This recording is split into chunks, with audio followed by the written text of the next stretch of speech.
semua. Di sini saya akan membuat video ulas filsafat kewarganegaraan yang diampu oleh Bapak Andri. Sebelum itu, perkenalkan, nama saya Rifda dengan 240401040003. Baik, langsung saja pada pertanyaan pertama. Apa yang dimaksud dengan warga negara kompeten menurut Haryatmoko? Warga negara kompeten menurut Haryatmoko adalah individu yang sadar akan hak-haknya dan hak-hak sesamanya, mampu merumuskan dengan jelas kepentingan bersama, serta memperjuangkan melalui perorganisasian diri secara kolektif. Konsep ini menekankan pentingnya partisipasi aktif dalam kehidupan publik dan demokrasi, bukan sekedar menjadi penonton atau penerima keputusan politik. Terus, pertanyaan kedua, mengapa warga negara kompeten menjadi subjek penting dalam pelaksanaan konstitusi negara? Karena warga negara yang kompeten merupakan subjek kunci dalam pelaksanaan konstitusi negara, karena mereka yang menjalankan, mengawasi, sekaligus menikmati manfaat dari sistem ketatanegaraan yang diatur oleh konstitusi. Konstitusi bukan hanya sekedar dokumen hukum yang membatasi kekuasaan pemerintah, tetapi juga merupakan perjanjian dasar antara rakyat dan negara yang menjamin hak-hak dan menetapkan kewajiban warga negara. Oleh karena itu, warga negara yang sadar akan hak dan kewajibannya, serta paham akan nilai-nilai konstitusi seperti keadilan, demokrasi, dan supremasi hukum, akan mampu mengawal jalannya pemerintah yang konstitusional dan demokratis. Selanjutnya, pertanyaan ketiga, tuliskan minimal 2 perbedaan antara good citizen dan good man dalam konteks filsafat kewarganegaraan. Beri penjelasan dengan contoh. Yang pertama, good citizen adalah individu yang mematuhi hukum dan peraturan negara tanpa mempersoalkan apakah hukum itu adil atau tidak.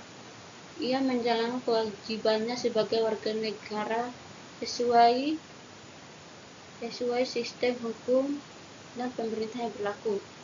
Ukuran baik bagi good citizen adalah sejauh mana ia tunduk pada aturan negara. Sedangkan good man adalah individu yang memegang teguh prinsip moral dan hati nurani, bahkan jika itu berarti harus menentang hukum atau aturan negara. Ia percaya bahwa tidak semua hukum itu adil, dan juga utama adalah bertindak sesuai nilai-nilai etika seperti keadilan, kebenaran, dan kemanusiaan. Contohnya, seorang anggota masyarakat yang aktif memilih dalam pemilu dan mematuhi hukum adalah contoh good citizen. Namun, jika orang tersebut juga jujur, adil, dan peduli terhadap sesama tanpa memandang batas kewarganegaraan, maka ia juga disebut good man.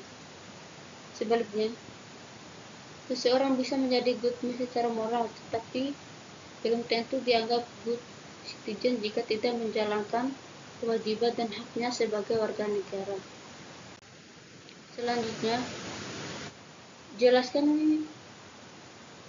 keutamaan warga negara menurut Develin.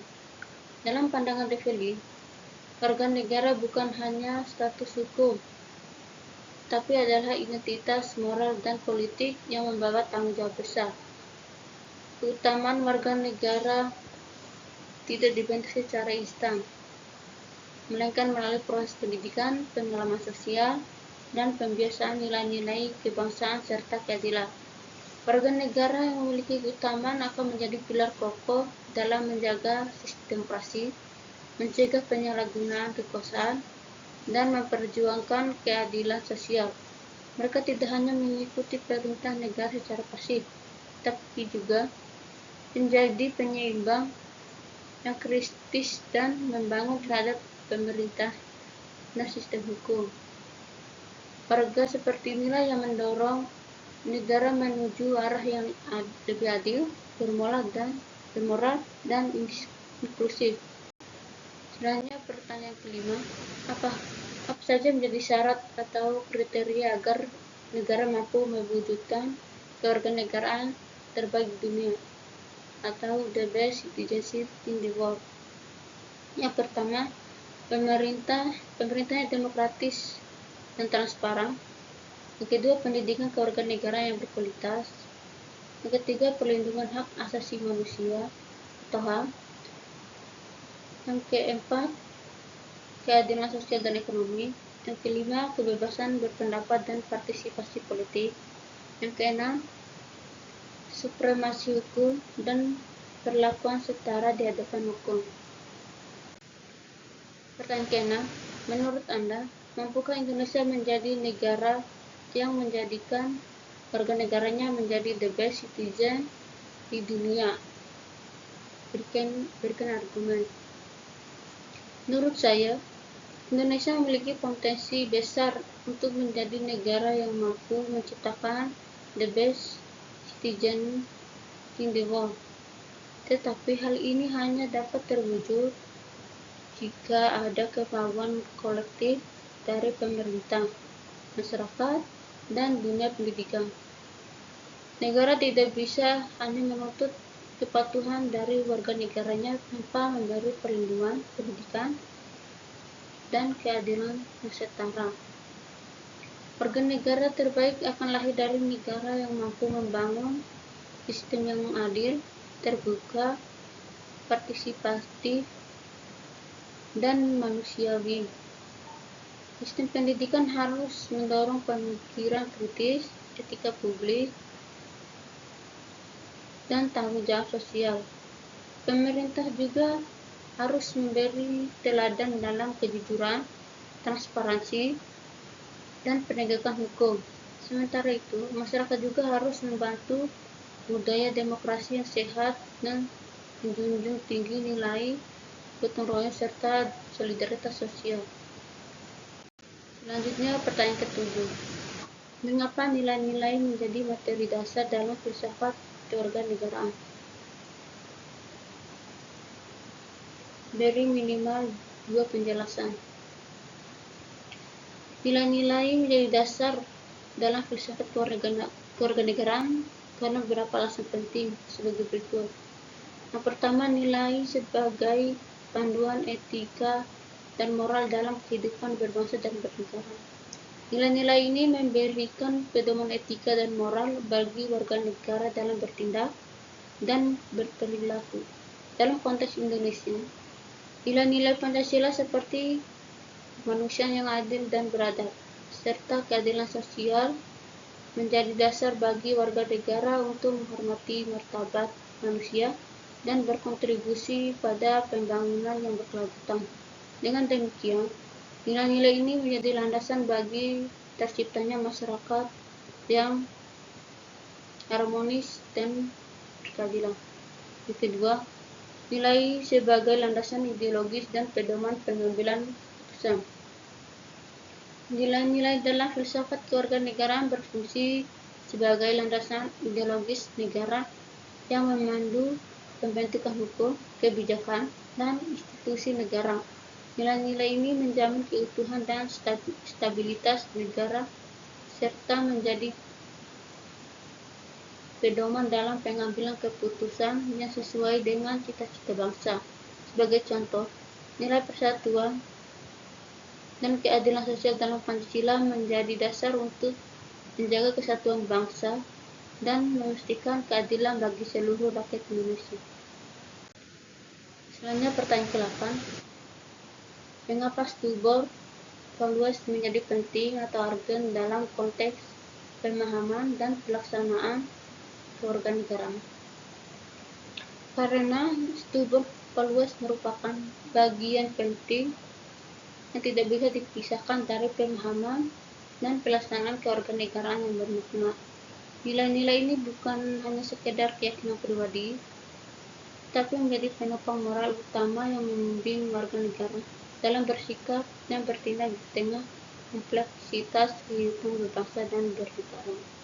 Dalam konteks sistem politik yang dinamis, sosial budaya yang beragam, dan tekanan global yang terus berubah, kehadiran nilai-nilai tokoh seperti keadilan, kejujuran, tanggung jawab, dan kemanusiaan menjadi semacam kompas moral yang menjaga agar warga negara tidak kehilangan arah.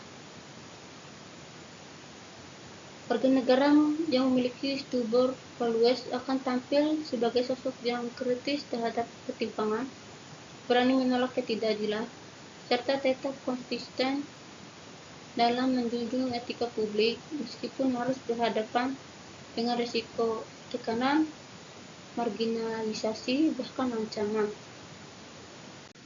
Selanjutnya pertanyaan ke-9, berilah pendapat Anda terkait sila ketuhanan yang Maha Esa yang kerap dimengerti supaya memperoleh kesucian dengan melaksanakan sila tersebut.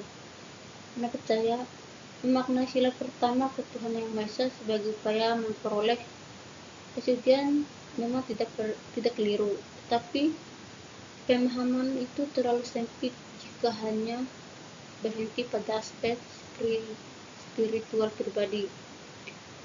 Sila ketuhanan yang Maha Esa bukan hanya soal hubungan individu dengan Tuhan, tetapi juga mengandung nilai etika sosial dan tanggung jawab bersama dalam kehidupan berbangsa dan bernegara. Nilai-nilai ketuhanan dalam Pancasila harus diterjemahkan ke dalam perilaku yang mencerminkan kejujuran, toleransi, keadilan, kasih sayang, dan penghormatan terhadap sesama terlepas dari perbedaan agama atau kepercayaan.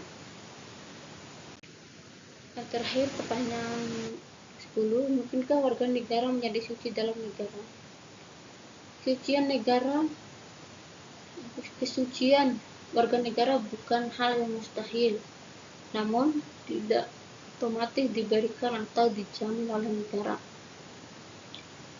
Kesucian adalah hasil dari perjuangan pribadi, kesadaran moral, dan spiritualitas yang dijalani dengan konsisten. Negara bisa mendukung atau menghambat proses itu tergantung dari sistem hukum, nilai budaya, dan struktur kekuasaan yang berlaku. Namun, dalam banyak hal, kesucian justru diuji ketika seseorang tetap berpegang pada kebaikan, kejujuran, dan cinta kasih di tengah kehidupan bernegara yang tidak ideal. Oleh karena itu, menjadi warga negara yang suci adalah panggilan bakti yang bersifat personal dan transenden, bukan suatu yang dapat diatur oleh konstitusi atau undang-undang. Oke, sekian video dari saya. Mohon maaf bila ada kesalahan. Assalamualaikum warahmatullahi wabarakatuh.